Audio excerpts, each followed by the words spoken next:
자, 이번에는 경제 이야기로 넘어가 보겠습니다. 경기도가 이제 모든 도민에게 1인당 10만 원씩 지급하는 안을 발표했습니다.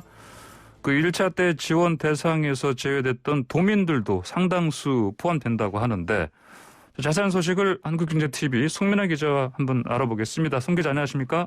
네, 안녕하세요. 예. 이번에 그러면 2차 재난기본소득 지급 아닙니까? 몇 명한테 가는 겁니까 이게?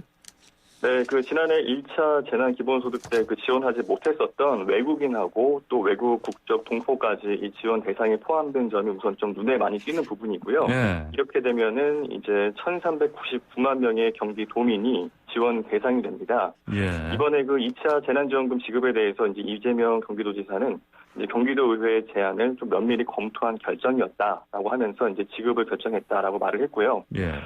경기도는 앞으로도 좀 이런 지원 의사를 좀 밝혔는데요. 코로나19가 좀 종식될 때까지 앞으로 4차, 5차 유행이 계속될 수도 있는데 그에 따른 어떤 경제적인 어려움 역시도 심화될 것으로 좀 내다봤습니다. 예. 그리고 이제 코로나19를 종식시키기 위해서 좀 보건 방역과 그리고 이제 경제 악화를 막는 그런 경제 방역은 동시에 좀 조화롭게 해결해야 될 좀 중요 과제다. 이런 입장을 밝히기도 했습니다. 그렇군요. 이게 사실 당 정과의 어떤 뭐랄까요, 이제 이 재난기본소득을 지급하는 시점이라든지 네. 이와 관련해서 사실 좀 이견이 좀 있었고, 최근에는 어느 정도 이제 서로 조율을 해서 하겠다 이렇게 협의를 한 것 같은데, 근데 이제 그럼에도 불구하고 경기도만 이렇게 유독 먼저 만약에 네.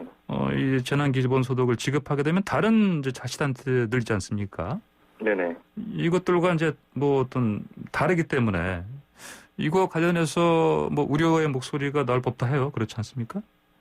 네, 2차 재난 기본소득을 좀 향한 우려의 목소리에 대해서 이제 이 지사는 도의회 제안 이후에 열흘 가까이 보건방역하고 또 경제방역이 조화를 이루면서 최선의 결과에 이를 방안이 뭔지 그걸 좀 치열하게 고민했다. 이렇게 이제 입장을 설명을 했습니다, 먼저. 예. 그러면서 이제 소비 진작을 위해서는 이런 재난기본소득 지급이 이런 자체 방역이 좀 장애를 초래할 수 있을 것이라는 그런 우려에 대해서 현재도 좀 수조 원대의 선별 지원금이 풀리는 중이지만 이 지원금 때문에 좀 방역이 악화되는 정황은 어디에도 없다. 네. 그리고 그보다 이제 소액인 보편적 지역화폐 지급을 이런 방역에 좀 장애를 초래한다는 그런 주장에도 근거를 찾기 좀 어렵다. 이렇게 입장을 밝히기도 했습니다. 그리고 이제 지역 간 좀 차등이 발생하다는 그런 지적에 대해서는 이런 지방 정부마다 좀 각자의 특색과 상황 그리고 책임자의 어떤 철학에 따라서 행정을 펼치고 있는데 또 이런 또 서로 다름 속에서 경쟁하면서 배워가는 것이 바로 이 지방자치제도다. 그런 만큼 이 부분도 좀 수용하기 어렵다. 이런 입장을 내놓았습니다. 예. 실제로 이 지난해 재난지원금을 좀 지급한 경기도 내에서 31개 시군 가운데 가장 좀 재정 자립도가 낮은 곳이 포천시였거든요. 근데 이제 공교롭게도 이 포천시가 가장 많은 금액인 1인당 40만 원을 지급한 적이 있습니다. 결국에는 이 지원 재난금 이 재정 여력 문제라기보다는 어떤 정책 결정하고 또는 예산 편성의 우선순위 문제가 거기 그 부분이 좀 중요하다라는 데 좀 인식을 같이 한 걸로 보입니다. 그렇군요. 자, 그러면 이제 이번에 1차 재난기본소득 어떤 방식으로도 언제 지급됩니까? 네, 경기도는 이제 도민 1인당 10만 원씩 이제 소멸성 지역 화폐로 지급한다 이렇게 밝혔습니다. 소멸성이라면은 언제까지 안 쓰면 사라진다. 이런 거죠? 예. 네, 맞습니다. 그래서 이제 지급 대상은 내국인 이제 1,341만 명 그리고 또 등록 외국인하고 또 외국 국적 동포를 포함하면 한 58만 명 정도가 되는데요. 모두 합하면은 이제 1,399만여 명입니다. 필요한 재원은 이제 재난 기본소득 지급액하고 또 부대 경비를 합해서 모두 이제 1조 4,035억 원입니다. 해당 이 재원은 이제 지역 개발 기금 그리고 이제 통합 재정 안정화 기금 그리고 이제 재난 관리 기금 명목으로 편성된 재원에서 조달할 계획이고요. 이 지급 대상 기준도 좀 궁금하실 수가 있는데 올해 1월 19일 그러니까 그저께 24시를 기준으로 현재 경기도에서 주민등록을 두고 있는 경기도민이 수급 대상입니다. 이게 기준일 당시에 또 태어난 아기도 있을 수가 있어요. 그래서 이럴 경우에는 좀 기준일에 아버지 또는 어머니가 경기도민이라면 이 출생 이후에 예외적으로 신청 대상이 됩니다. 그러니까 이 점도 좀 참고하시면 좋을 것 같습니다. 예. 이 지급 시기의 경우에는 이 방역 상황을 좀 고려해달라는 그 더불어민주당 측의 요구가 있었지 않습니까? 그래서 이게 설 전이냐 또는 설 이후냐를 놓고 좀 검토 중이지만 아무래도 이제 설 전 지급이 좀 더 유리한 상황으로 좀 전해지고 있습니다. 예. 이게 더불어민주당의 공식 입장이 어떤 좀 지자체의 그 자율권을 존중하되 이런 방역 상황도 충분히 고려하라는 건데 이 설 명절 전에 지급을 해야지 이게 좀 지역 경제 파급력이 크다는 점 그리고 또 이 경제하고 방역의 상관관계가 이거 좀 밝히기가 어렵다라고 주장했던 점을 볼 때 설 명절 전에 좀 지급이 이루어질 점에 좀 가능성이 좀 점쳐지고 있습니다. 뭐 사실 근데 이제 아까 말씀하신 것처럼 그 지급 대상에 그 외국인도 포함된 것도 좀 눈에 띕니다. 그렇죠? 네, 그렇습니다. 외국인들한테도 지급했을 때 어떤 이 지역 경제를 살리는데 도움이 될 것이다 이런 판단을 아마 했나 보죠. 뭐 그런 판단도 있을 거고요. 그다음에 이제 어떤 뭐 형평성 차원에서도 좀 이런 부분들이 많이 고려된 것으로 보여집니다. 예, 그렇군요. 자, 다음 주제로 넘어가 보겠습니다. 근데 이번에도 이재명 지사 관련 내용입니다. 이 지사가 3차 공공기관 이전 계획을 또 검토한다고 또 밝혔지 않습니까? 이게 이제 그 옮겨가는 그 지역이 경기 북부 쪽 아니에요? 그렇죠? 그렇죠. 맞습니다. 이 경기도는 앞서서 이제 2차에 걸쳐서 이제 공공기관에 이전한 바가 있는데요. 이번 3차 이전 계획은 이제 경기 북부 지역에 좀 초점을 맞춘 만큼 이제 상대적인 관심도가 더 높아진 것으로 보입니다. 그래서 이제 특히 이제 양주시, 포천시와 같은 이런 일부 지자체들은 벌써부터 이제 건의문과 또 환영 인사를 의사를 밝히면서 좀 물밑 유치전에 뛰어든 상황입니다. 여기에서는 좀 부동산 이슈가 좀 크게 작용한 것으로 분석이 되고 있습니다. 수도권 일대 어떤 그 부동산 가격 상승과 맞물려서 좀 호재가 될 수 있다. 뭐 이런 좀 기대감이 커진 상황으로 받아들여지고 있거든요. 그로 인해서 이제 이전할 그 대상 지역인 경기 북부의 각 지자체 주민들이 좀 크게 관심을 갖는 것으로 알려지고 있습니다. 그동안 이 지사는 그 지속적으로 이 경기 북부는 접경 지역과 또 각종 군사 규제, 뭐 시설 규제 뭐 이런 것들로 인해서 좀 상대적인 그 발전 불균형 상태에 놓였었다. 그런 만큼 좀 특별한 보상이 필요하다. 이렇게 좀 밝혀왔었거든요. 그래서 지난 14일에는 의정부시에 있는 경기도 북부청사를 방문했습니다. 여기에서 이제 3차 이전을 준비하고 있다라고 말을 하면서 아직 구체적으로 밝힐 단계는 아니지만 남아있는 산하기간을 좀 살펴보자면 상당히 큰 규모가 될 것으로 예고하고 있다. 뭐 이렇게 말을 하기도 했었고요.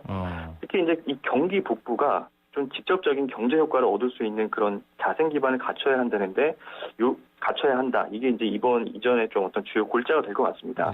그래서 이 지사도 이제 어떤 경기도 산하 공공기관들 이거를 이제 북부나 북동부로 옮기는 것을 고려하고 있다라고 말을 하기도 했었는데 일단 물류단지의 경우에는 현재 그 경기 동부에 좀 몰려 있습니다. 그러니까 웬만하면 좀 동부는 좀 지향을 하고 북부로 유도할 그런 방침이 좀 전해지고 있습니다. 자, 말씀하신 것처럼 이제 3차 이제 공공기관 이전 계획인데 3차인데 그럼 앞선 1차와 2차 때는 또 문제가 있지 않았습니까, 혹시? 네, 뭐 앞서 뭐 이전 상황을 좀 살펴보면 경기도는 1차로 일단은 2019년도에 경기관광공사 등 3개 기관을 고양시로 이전을 했었고요.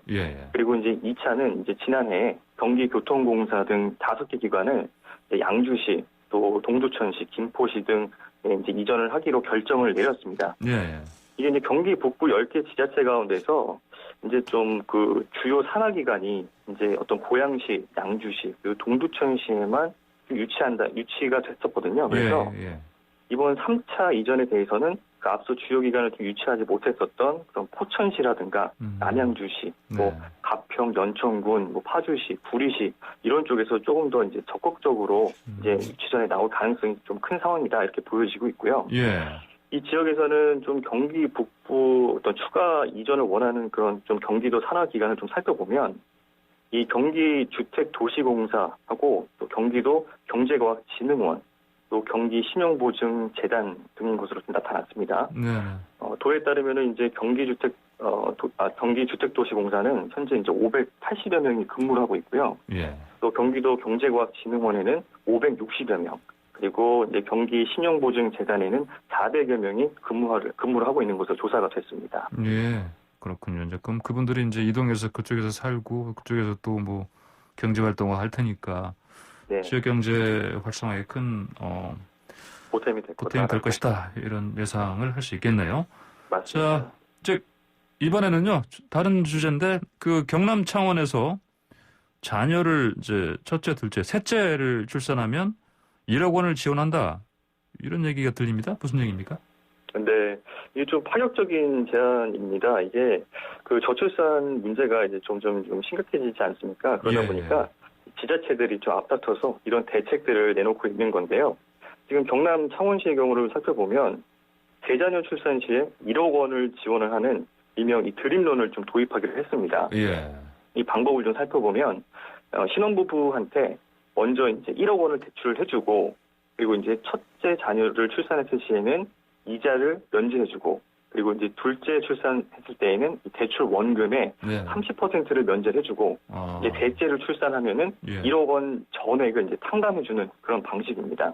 예. 이런 좀 파격적인 제안이 나올 수밖에 없는 그런 이유는 현재 이 창원시의 경우는 거의 매달 500~600명씩 이제 인구가 줄어드는 상황이거든요. 500명씩이요. 네, 좀 인구 감소가 좀 심각한 상황인데 예. 창원시가 좀 특례시로 인정을 받으려면 인구가 최소 이제 100만 명이 넘어야 됩니다. 예. 그런데 이 급격한 인구 감소가 이어지면서 이 100만 명의 어떤 그 선을 맞추기도 좀 위태로워진 그런 상황 때문에 예, 이런 좀 파격적인 정책이 나온 게 아닌가 이렇게 분석이 되고 있습니다. 예. 그러니까 특례시 기준에 맞추기 위해서라도 이렇게 이제 인구를 계속 유지를 해야 되는데, 네, 그렇죠. 예. 원래 특례시가 되면 또 이런저런 또 뭐 정부에서 지원을 받으니까 그런 걸 플러스 마이너스 해보면은 뭐 이렇게 이런 그러니까 출산 정책에 1억 원 뭐 각 세 자녀를 출산하는 가정에 1억 지원한다고 해서 큰 손해는 볼 거 없다는 그런 판단도 했겠습니다 보니까 그렇죠? 예. 네, 아무래도 인구를 네네. 가장 우선적으로 인구를 좀 늘리는 게 중요하다 보니까 예. 네, 좀 이런 파격적인 정책으로라도 좀 이렇게 인구를 끌어올 수 있는 그런 요인들을 만들려는 게 아닌가 이런 분석이 좀 나오고 있습니다. 다른 지자체도 비슷한 거 하는데 없어요? 네, 그 충북 제천시의 경우를 한번 살펴보면 예.